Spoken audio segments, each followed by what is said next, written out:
Hello, everyone, and welcome back for another cup of tea. Today is an interview with April Rose, which has been one of my teachers in Bellydance. I've been following her for many years now, and I've always been inspired by her creativity. We talked about her journey in dance, her creativity process, inspirations, and suggestions, and we tried to define what is fusion dance. Find the link to her website at the end of this video and take a look at my Patreon if you'd like to support my work. Enjoy! Hi! Hi. I'm so happy to be here virtually drinking tea with you. Yeah, me too. I'm super happy. And thank you for joining this little chit chat, this little tea party, how I like to call it. Well, I always love to connect with friends and with you. And the fact that we can broadcast it out to more friends is pretty cool because in the pandemic times, I've been feeling pretty lonely. So it's nice to have some connection. Yeah, definitely, definitely. That's also how I envisioned the whole idea of connecting with friends and have this chat and talk about dance.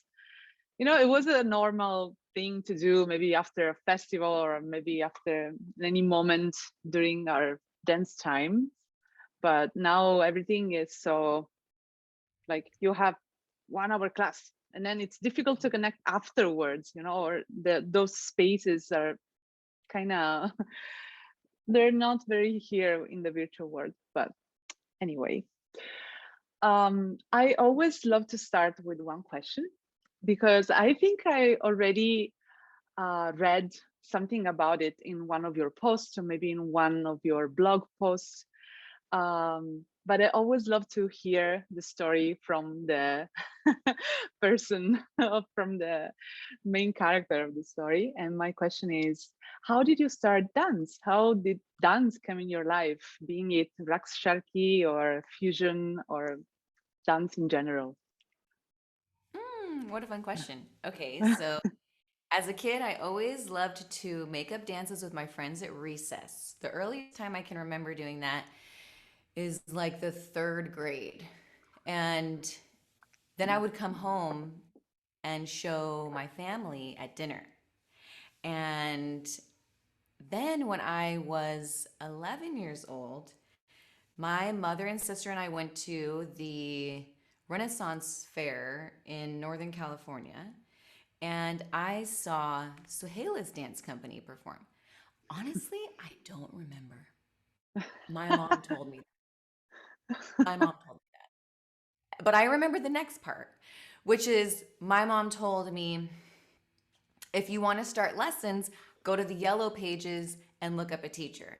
So I went to the book, the yellow pages, and I Oh looked up a my teacher. God. It's like And two life ago. yeah, the yellow pages. Now, if you get a yellow pages, I think you immediately like recycle it. But anyway, I found my teacher.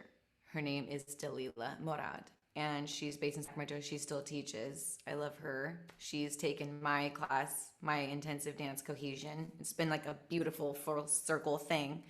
Um, she spoke to me on the phone and said, if you want to figure out if you want to take my class, come and watch me dance tonight. And it was at an Indian restaurant. And I remember it had like a stage in the middle of the restaurant. And she danced on the stage in the middle. How cool is that? I want that. But so I know Casino Badia had some round stages and stuff too. So I don't know. It was pretty cool to see.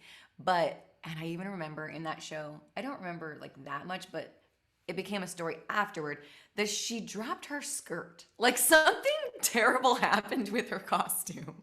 But I wasn't phased and I wanted to try. So I joined her class with my mom and my sister fell off shortly after, and my mom continued for a while. But then my mom started to do yoga, and kind of fell into just like junior high, high school things like theater and friends and choir and stuff like that.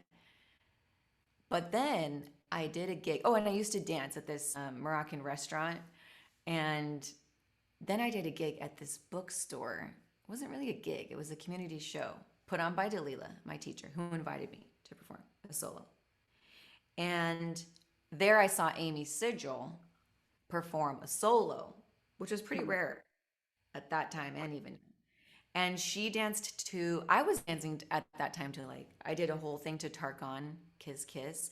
Oh, and my Tarkan Kiss Kiss solo was the Virgin Dance in the Oh, public access cable show that Dalila put on, where we did all the rites of passage. And like my mother was the crone.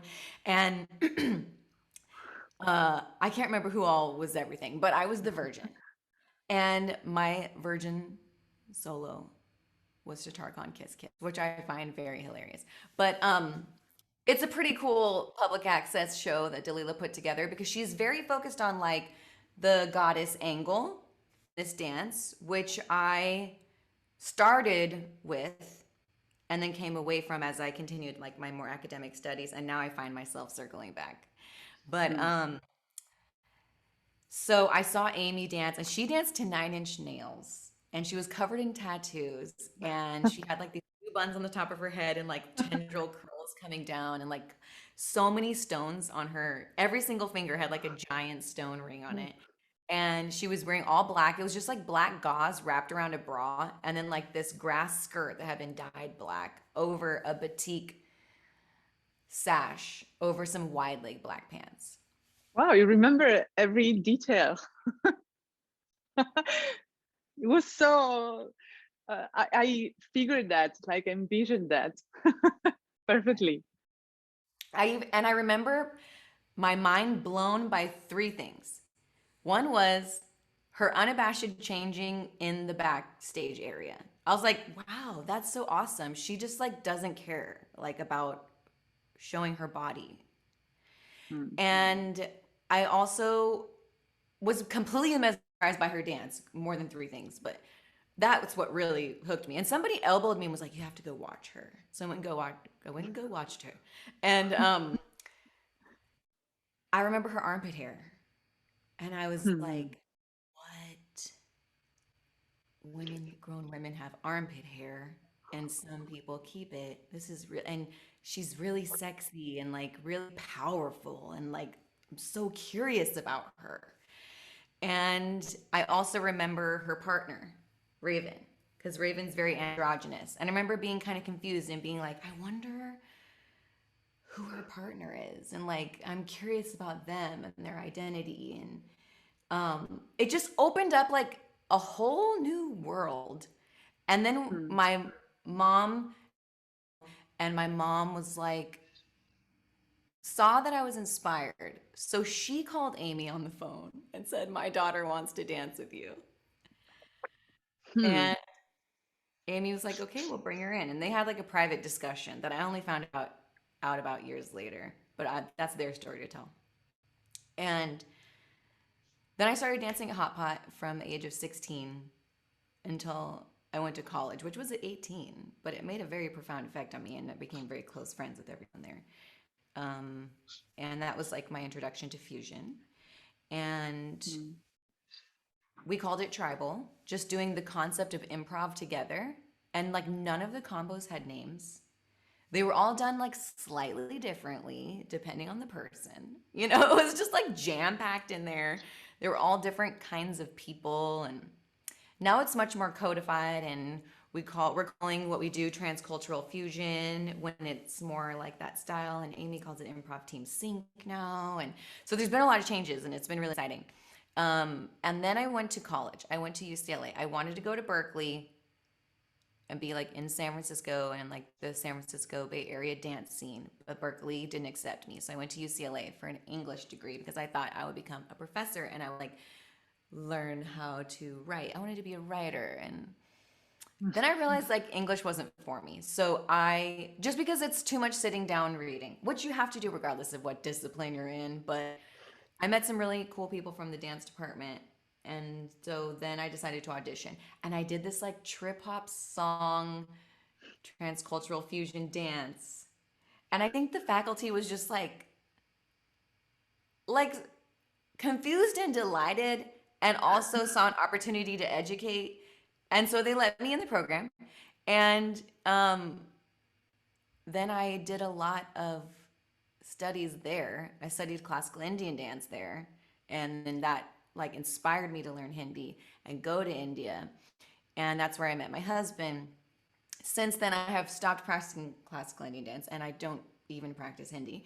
But I was advised by like my teachers there, like, you have such a rich history of belly dance.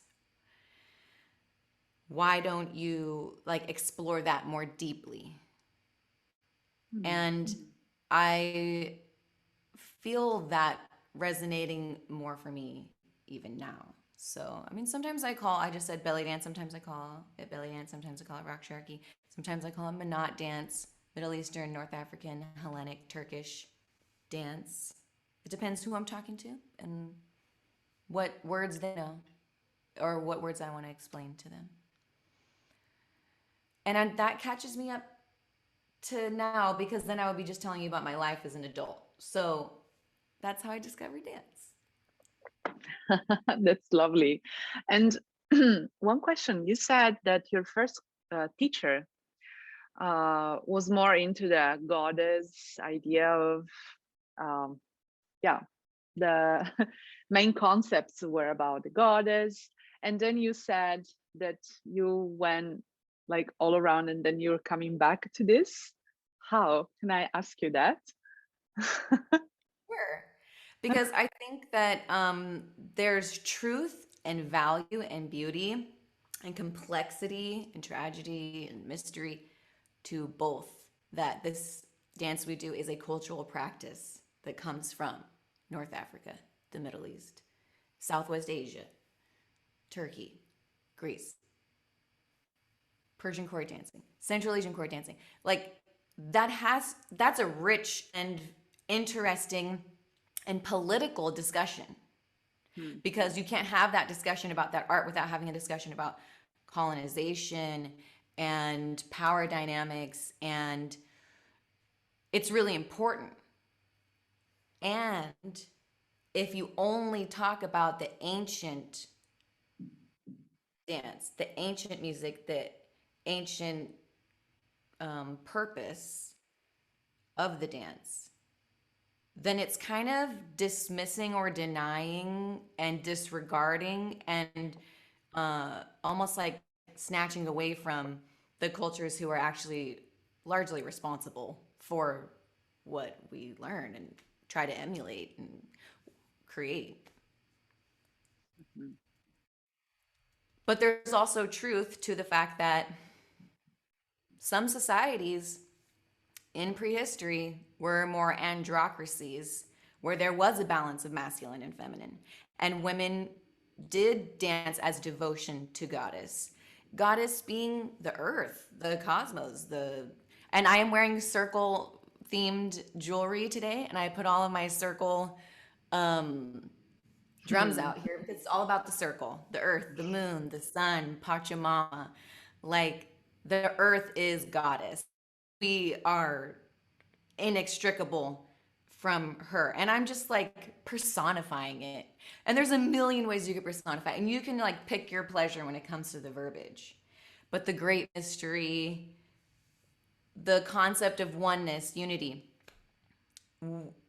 dance and music has been used to tap into that consciousness for the sake of societal communion and connection with the earth. Mhm. That's so interesting, so beautiful. And yeah, I'm also wearing some circular things. Like this one I particularly love. The symbol of Triskel.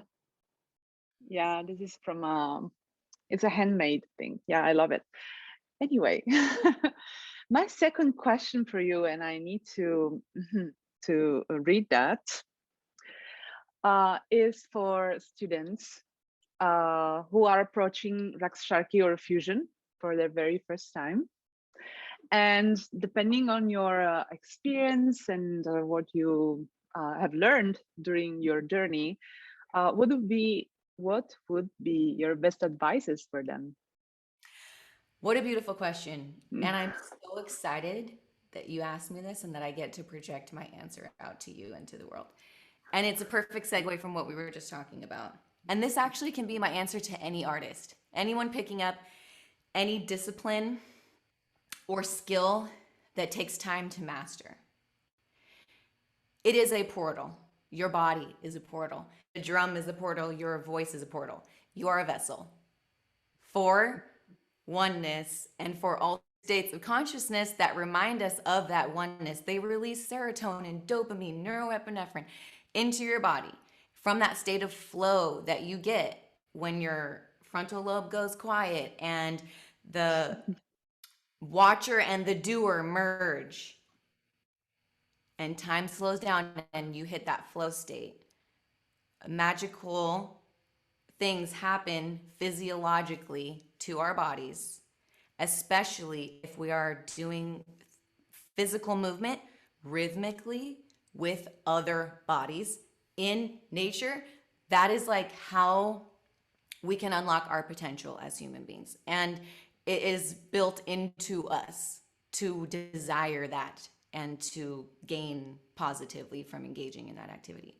So always think of your artistic practice as a spiritual journey.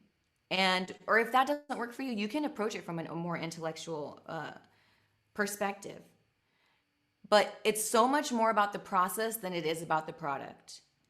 Because when you are learning to you cannot become a great dancer or a great musician if you can't quiet your damn mind down. If you're sitting there having a million thoughts that are judgments or critiques on what's happening, that's useful sometimes. But in order to learn and to practice, you really need to be able to learn how to be present on a task and like focus everything into that task. And that is the exact skill that is going to help you as a human being in the world and help society in general. So that's the ultimate goal, really, is to learn to be present with ourselves and let whatever is there be there, the emotions, the thoughts, all that, and focus on a task. And just learning to do that, especially moving physically with other people, especially in rhythm. That's just as a percussionist and a drummer and a dancer, just really loving that method of art. But you can do this with any art. Mm. Yeah, I love that. I love that. And I love the idea of these art forms being the drum, being the dance, being every kind of art forms, like a portal to something maybe that we need to remember, not to just, collect as a knowledge and a new knowledge. It's something we already have, and we need to like reconnect with that, right? Absolutely. Yeah, that's lovely. Thank you so much. So, my next question um, is, when you are creating a solo or maybe a choreography or a structured improvisation or maybe a new piece, a new dance piece, what are your main inspirations and your creativity project process? How does it work? Because it's different for everyone. It's always fun to learn. Absolutely. Not only is it different for everyone, it's different for every project. Hmm. So it's different for every moment. It's different depending on the goal. So um, if the goal is to just express a feeling that I have that's coming through me, that I'm somehow not even in control of, but I just feel an undeniable need to share, which just happened to me a lot, then I try not to let much of the critical part of the process affect it. And I just try to share. But then because I am, you're always saying something with your art, there has to be some moment of critical engagement. But that's the key really for me, is separating the moments of creation from the moments of critique, or you could say critical engagement. Um, so they don't belong together for me when I'm making something. First, there's no space for critical engagement. I just want to do my best to show up in my disciplined practice to be a vessel for whatever it is that I feel strongly needs to come through me. And I try not to interfere with that process, which is enough of a challenge on its own. And then and sometimes that process happens inside the container of critical engagement where I'm like, I want to make a piece about da da da, or I'm inspired by this idea. But then there are moments where I'm just being a vessel, just creating, just improvising, not evaluating. And then there comes a moment when it's time to evaluate and it's time to put it together into pieces. And I actually do teach a workshop on how to create a choreography using like this 6-step process that sometimes I go through. Um, and without going into it, I'll just try to remember the highlights. And I think it's different for every project, but some people, they really want like a step-by-step thing. So I'm like, hey, you know what? Try this because I think it works pretty good. Um, it's like make a playlist of songs that inspire your idea or your mood or whatever that are not the song you're going to dance to, because then you're only getting one like stream of input. You might as well make a whole playlist about that theme or whatever so that you can be like influenced in all these different ways, and then you can put that movement to the song that you want to dance to. Let's see, some other random tips from that is definitely separating the critique from the creation. um, and then I like to create maps. So whether it's based on the song structure or the idea structure or some combination of both, I say like what needs to happen in the beginning, in the middle, and the end, or like what's going to happen during this section or that section. Because sometimes I know it's like this section, the movement dynamic is like this, and this section it's like this. Or like for the overall arc, I need this section to function in this way, so I'm going to force it to be like that. And so then once I've segmented it out, like what I need to work on or the quality of the movement that I'm going to put in each section of a piece, if I'm like creating a piece that I'm like really curating, then I will do improv sessions where I have a whole playlist expanding on that section with other songs that remind me of the vibe of that section. And then I just create. And then I condense. It's like creating a lot of just ideas and then picking a few of them. And I try nowadays to keep things simple, which is such a challenge for me. I understand that for me too.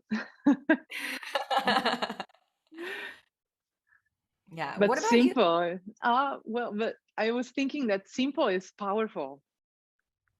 Is again like the idea of doing the whole journey and coming back to the first step, but with a different mindset and a different experience. So just that, I don't know, very simple exterior hip circle is like so different now, so intense.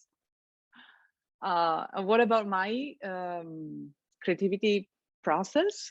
How Yeah. do I? Yeah. Well, it depends. Depends a lot, as you said. I don't have like one structure, one step by step. Sometimes I get inspiration from a music. Sometimes I get inspiration looking at something. Sometimes, yeah, I try. Maybe one hint I can give is to feel like stay open to hints, that color, that movement, the water is flowing that way. And then I kind of pick all of that and I try to embody those. And maybe I have one idea, maybe not. So yeah, I don't have a specific answer for that, maybe. um, but it really depends. Sometimes I have a very strong idea of what I want to give, maybe sometimes not. And I just dance for the pleasure of dancing. And that's cool. That's so cool. I Um, love when you can enter that magic state where the muse just moves through you and you just make a dance. It's like I did that last weekend. I just at the end of the day I just made a dance. I just loved this song and I worked on it for maybe an hour and I just made the dance. And before that, or while I was working on it, I also made some new stuff. Like, oh, there's some new stall moves for my system. And also, here's another thing that's really great. But you know what I did earlier that day is I just danced for hours and hours. I just practiced. I practiced the content that I practice. I did my disciplined practice where I'm just trying to be present. I'm not really channeling any muse or anything. I'm just basically meditating with my body and using finger symbols and dancing. And then later in the day, like after dinner and after all this stuff, then it was just like, I'm going to make some stuff. So there's a certain amount of like showing up in both ways that is necessary. yeah, definitely. Making the body, like forging the resonance, the body to be resonant. Then when you receive the muse, it's ready to welcome it. Mhm. Lovely. Um, so my next question is about fusion dance. There's a lot of discussion right now, and it's very exciting and lovely to have all of these sparkly feelings in our community. And my question for you is, how would you define what is for you fusion? Let's talk about, maybe we can call it transnational or transcultural fusion, or just fusion. How would you define this dance style? Is it a dance style? What are your thoughts about it? Oh my gosh, that's such a good question. And I want to ask everybody else all those same questions. So before we can even begin to discuss, we have to really talk about the words. So like um you're meaning like this dance that we do now that sometimes I call it fusion or transcultural fusion, and that was a name suggested in response to Donna Mejia's proposal that we call this genre of dance transnational fusion. But certain members of Central and South America felt that transnational really pointed very strongly to transnational corporations coming in Mm, and like colonizing their land, you know. So they didn't want to like identify it just couldn't resonate. And that's the thing with words in different languages, you know, is that they have different resonance and different meaning, very different meanings in different languages. So it's hard to think of a word for this dance that we do. Um, and before that, people called it tribal fusion or even just tribal. And maybe there were some other names. And I think there's like a bunch of new names like belly dance fusion, neo belly dance. Um, I think it depends. As far as what is it, I don't know. And I don't know if I'm even a part of it. I think I am, but I don't know. Um, I become more clear on what I'm doing all the time. I become less clear on what everyone else is doing simultaneously. And what I'm doing is Middle Eastern, North African, and instead of Middle Eastern, you could say Southwest Asia, which is just a more accurate geographical term. Um, Hellenic, Greek, Turkish, influenced, inspired fusion. And I think you could describe many things called belly dance that way. hmm, I think that's what belly dance is. But belly dance is the term of the colonizer. So, you know, it carries with it the Western male gaze. A lot of things do. That's the thing is that, like, I, it, to get confused in my head whenever I get caught up in either or, but it's like, no, either I have to never use it or I have to always use it, or like, that's never the actual reality. It's always both and somehow. Like there's always some kind of polarity at play and some false binary that needs to be disrupted. And it's always something in the middle. And it always needs a more complex discussion than what a word can carry. Okay, so we talked about the words, and then the question is, what is this dance? What is the question? Ask it again. Now let's call it, ask a question again now that we had that whole discussion. Now, how would you define this dance? I mean, yeah, as you said, there are many fusion styles in the big umbrella of fusion. But nonetheless, there is a community which identifies itself into this umbrella. And maybe they're doing neo fusion, maybe they're doing Manhattan inspired, maybe they're doing, I don't know, there are so many, I can't even give a proper like maybe it set. has more classical Indian dance in it. Maybe it has electronic music in it. Maybe it has Yes. dance in it. Yeah, definitely. But also in all of them, in our community, the belly dance or maybe the Manhattan inspired is kind of always there. Is that true? So maybe, I don't know, maybe this is one foundation of this big umbrella. And how would ourselves, how can we define this dance style? If you would present this dance style to completely outsider, like from the community, how would you describe it?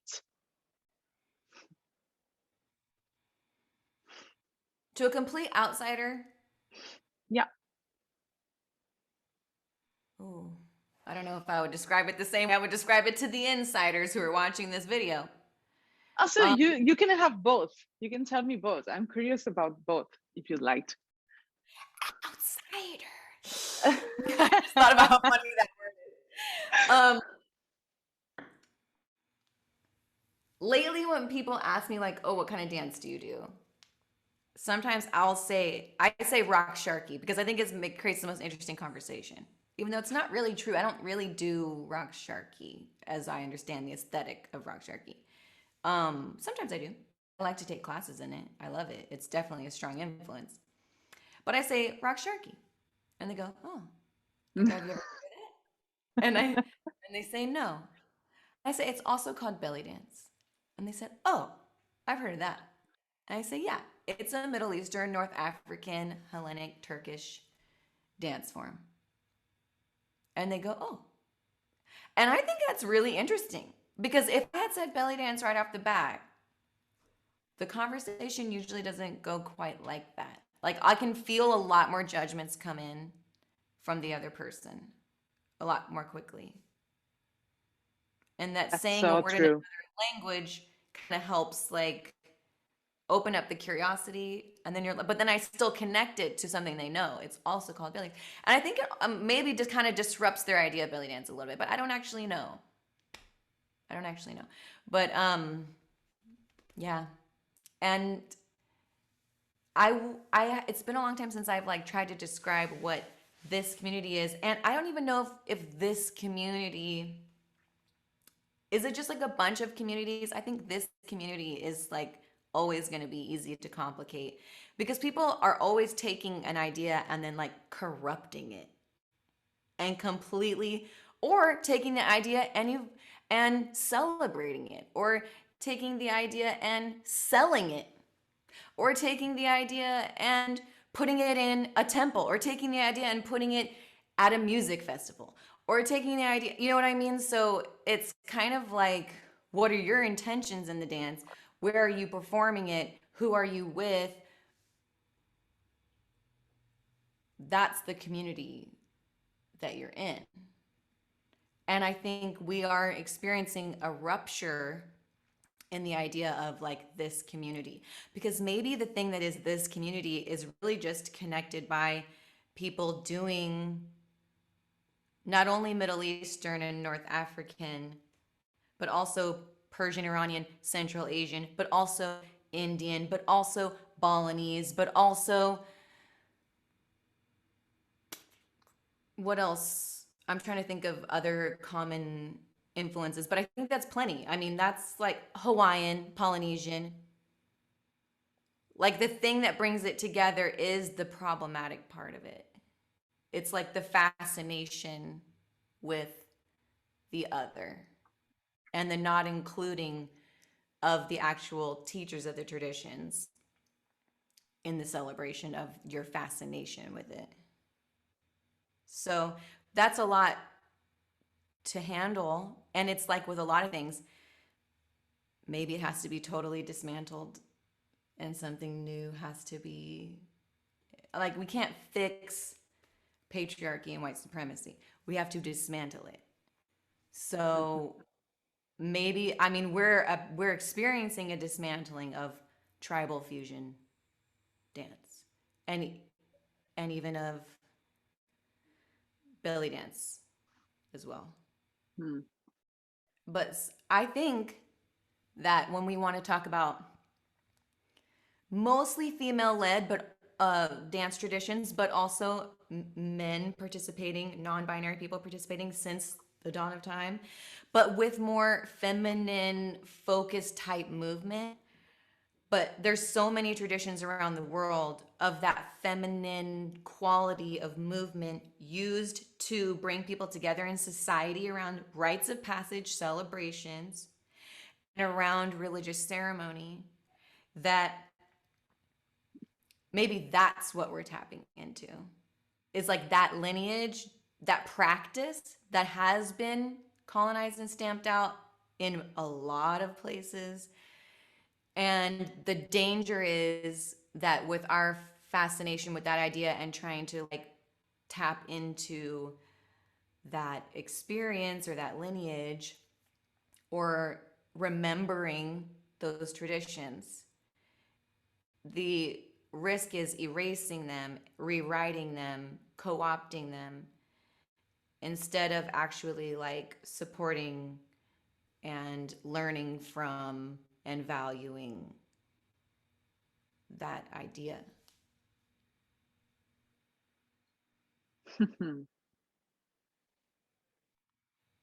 So that actually brings me to the last question, but it's like the perfect flow with that, the perfect consequence. What would be your suggestions to maybe, okay, let's not say like community, but for people who are uh, experiencing this kind of dances in their lives, what would be your suggestions? Like, what do you see ahead after this dismantling we're experiencing?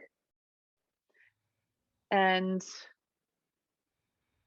if a student asks you, what would be your best suggestion for me to go forward in the study of this dance or in creating a personal expression in this movement, in this dance?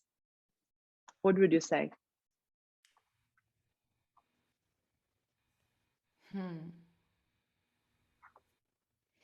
I think it goes back to the theme of today and what we talked about in the beginning is like, it's time to dig deep, like beyond the aesthetics that you're trying to create, and actually like ask what it is that inspires you to move or to learn or to create, and to follow that and seek out teachers who can expose you to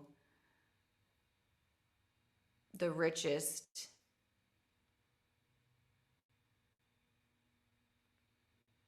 most complex, most true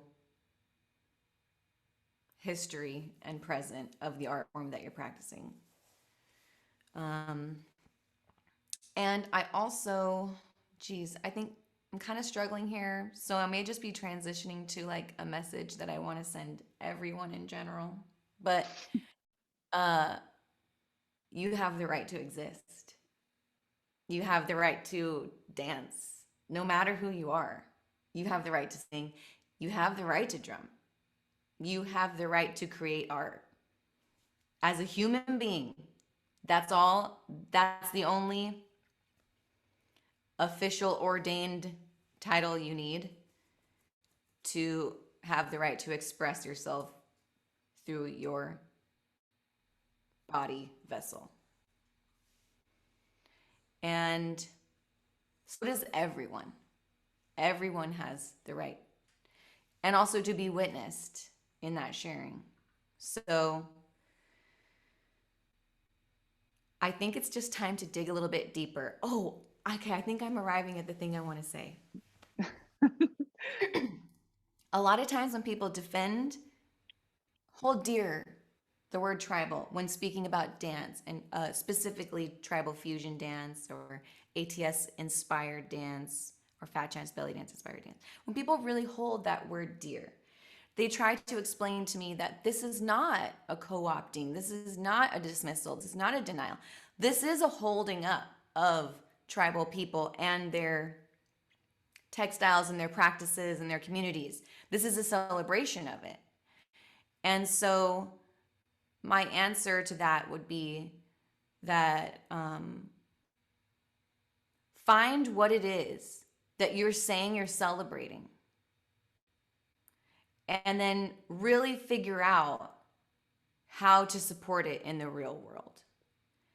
And just dig real deep when it comes to that answer. So maybe we don't cling to the word tribal anymore, but I completely empathize with and support the idea of dismantling capitalism, patriarchy, and supremacy, and colonizer mindset, and imperialism, and political domination throughout the world. I'm completely on board with let's worship Mother Earth, the earth, cosmos, the goddess. Let's return ourselves to an androcracy style society where the gender binary is not only balanced but like questioned, and like let's do that. And we can do that in other ways besides just piercing our faces in a cute way and tattooing our bodies in a with Amazigh tattoos or whatever. Like, go plant something in the garden. Go learn about how the art form that you love has been affected by political forces. Like, take the values that you say that you stand for and that you love and bring them to your dance. But also just recognize that when you replace a word like tribal with a new meaning, then those who need that word to get government distinction as a protected group of people, it disempowers them because that word means something. And you hold that thing sacred. So let's hold it sacred. And let's dig deeper and figure out and dismantle whatever it was in our minds. We didn't have the information, and now we do. So it's time to, it's really exciting. Let's create something amazing and wonderful. I don't think there's any moments to waste, or we have to make the world better now. Like, and guess what? It starts with yourself. So don't worry about other people, you know? It's like, what is it? Bake your own biscuits and it'll all be gravy. I think that's Casey Musgrave said. Yeah, you I know. don't know. No, I don't So know. I hope that was at all an answer to your question and not a sidestep. And is there anything you want to add? Oh my God. I don't think I have enough English skills to say everything I have in my mind. But maybe what I want to add is that lately I've been I've been questioning myself so much. I think like everyone is doing in these specific times, right? And I think that I'm also questioning, why did I came to belly dance? Let's call it belly dance or Oriental dances, but Oriental is again another word, but whatever. That kind of movements, that those kind of aesthetics, what brought me there. And yeah, I can tell my story, and as always, it's a lot has a lot to do with people and something that just happens. But there is that fascination that I had even before, like when I was a child. I've always been fascinated by uh the Orient, let's call it that way. So I was asking myself, why why did I started belly dance in the very first place? And what I answered myself is that I was looking for, I would say, maybe it's not the proper English word, roots. I was looking for something which was grounding me, something I felt it was like a tradition, that I felt it here. It was kind of lost in all the kind of dances that are usually taught here. Something which was connected with uh, ancient times and the earth goddess and everything, that the cosmos, the unity of people moving together for the joy and the rhythm and everything else. And that's what brought me to belly dance, and that's what's brought me to Indian dance. But lately, I've been here in Sicily for the last 1 year and a half, and I can't move from here. And I didn't feel it was something I've lost. I think this was a big opportunity for me, because now I'm learning, um, let's call traditional, even if this word is not good enough to say that. But anyway, traditional Sicilian drumming, traditional Sicilian singing, and traditional dances from here. I'm like connecting with people here that I've never done before, because I was always in some airplane going somewhere else, or studying dances from another side of the world. And this was a huge part of my story, and this is something that's sacred for me. But now I'm like, okay, wait. I'm looking around and start to see that those roots I was looking for are just all around me, and I can connect with that thing, and I don't have to go in the Orient, the fascination of the Orient, of this uh, thirsty of this connection with Mother Nature. It's here. I can find it here. I can, as you said, I can plant a flower and I can talk with a friend and we can drum, or we can sing something in Sicilian. And it's so beautiful. And I'm like, I'm finding that in the very place where I'm sitting. I don't have to fly in the other part of the world, even though that is also very beautiful. But it's a shift. It's a huge shift in my mindset. So maybe it is to like to really look around and see that that connection is always available, and we can nurture our artistic souls with so many inspirations from all parts of the world, because it's so many different ways to say the same thing, which is that unity, that connection, that idea of being together and have the joy of moving and singing and dancing. You are bringing tears to my eyes because I feel the same way. And it's like we're just on a journey, and we only know what we know when we know it. And we have to extend love back to ourselves because that's who got us where we are now. It was that person's naivety, ignorance, bravery, risk taking that got us to this point. And last year around this time, I remember saying to my mom, I'm spiritually starving.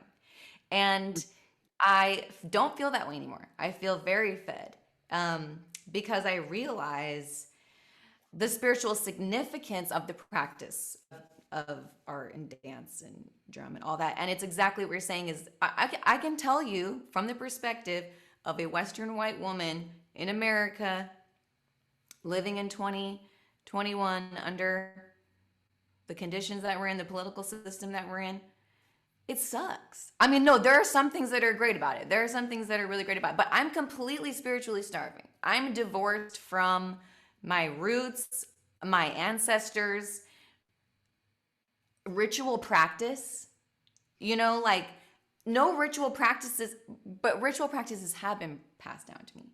And that's when it's time to explore myself, my own whiteness, my ancestry, my childhood. What was passed down to me? What traditions did I learn? I did learn traditions. I learned to sit in front of the television and eat a bunch of Cheez-Its or whatever, like that Americans do. We're just floating around in this society where so many things are so wrong. And it's just, of course, we want to tap into something else. We want to exist in another way. And so every turn of the year, I figure out what really that means to me, what it is that I'm craving. It's connection to myself, my body, connection to others, to other human beings, connection to nature. That's what I crave, and that's what I desire, and that's why ritual practice, disciplined practice, doing things in community, it feels good because for hundreds of thousands of years, that's how we existed in the world. And it's only been in the last few that we have plunked ourselves into a totally different kind of existence. So of course that drive is within us. And I just love hearing that echoed back to me from you. Thanks for sharing. Thanks to you. And I know you are also studying drumming and singing, right? Yes. And also we were talking about ancestors, but mom made me this book where like she showed me the ancestors that we have track of. So like my mom's picture fell down, but this is my like grandmother, and then I have like her mother in here, and they're all Italian, and I love their names. And my favorite name in here, my great grandma's name is Assunta. How freaking badass is Assunta, that's a common name here. I love it. I heard it's kind of old school. Is it kind of like an old school name? I think to my ears it sounds like epic, because I think it's like ascension. But anyway. Yeah, my mom's name is Annunziata. Say it again. Annunziata. Beautiful. Yeah, there are these very not so common now, but more in the past names. Assunta, Annunziata are kind of the same lineage. Thank you so much, dear April. I'm so happy to be here. You asked about drumming and singing, and I just wanted to give thanks to my teacher, who's definitely, her teachings have been present in what I've said a lot today, which is Miranda Rondo. I have a lot of different teachers, but she's especially influencing me right now. And she's amazing. Miranda Rondo. Cannot recommend her enough. And it's been so lovely to connect with you about stuff that's really important and difficult to talk about. And I appreciate the vulnerability that we came to this space with, and I hope that it like emboldens and inspires and opens the minds and hearts of more people. Yes, this was really precious. Thank you so much. You're welcome. Thank you.